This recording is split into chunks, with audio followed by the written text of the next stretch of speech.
Over the years, there's been some pretty obvious Jesus Christ symbolism in films. To be honest, you can find Christ metaphors pretty much anywhere if you look hard enough. Even in films about Jesus, there are desperate attempts to shoehorn in some sort of iconism. As an example, did you know Mel Gibson insisted that his hands be used in the crucifixion scene in The Passion of the Christ? Yep, that's Mel hammering in the nails. Wonder if he was shit-faced. Anyway, one place you wouldn't expect to see the appearance of the Devine one is in the 1987 dystopian sci-fi film Robocop.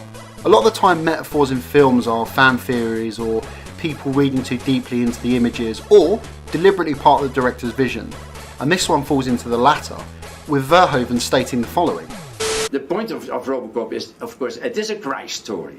It is about a guy that gets crucified after 50 minutes, then is resurrected in the next 50 minutes, and then is like the super cop of the world. So where is the evidence? Well, the symbolism is quite thin, to be honest with you.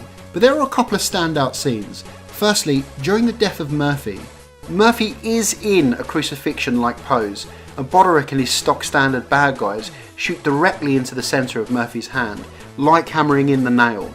But instead of a rusty nail, it's a bullet from a gun merely inches away. Again, a bit of a stretch.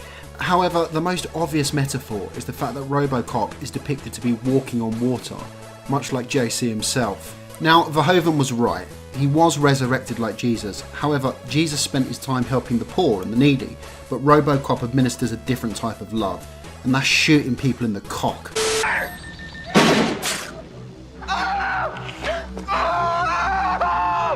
As well as peppering and obliterating bad guys, and of course protecting the streets of a dystopian Detroit.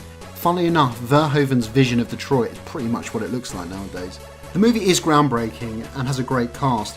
The dad from That 70s Show as an example, and Peter Weller portraying Robocop. He's now actually an art critic, would you believe? Not Robocop, Peter Weller's an art critic. It also stars Nancy Allen, who can only hit a shooting target from 3 inches apparently. And Miguel Ferrer, who will always be Albert from Twin Peaks. Well, damn, Cooper, that really narrows it down. You're talking about half the high school girls in America. It also stars Ray Wise, who was in Twin Peaks. And it also stars Dan O'Herlihy, who was also in Twin Peaks. Oh shit, maybe Robocop is an abstraction created by Special Agent Dale Cooper from Twin Peaks. Maybe Robocop is Dale Cooper. Or maybe both just had the same casting director.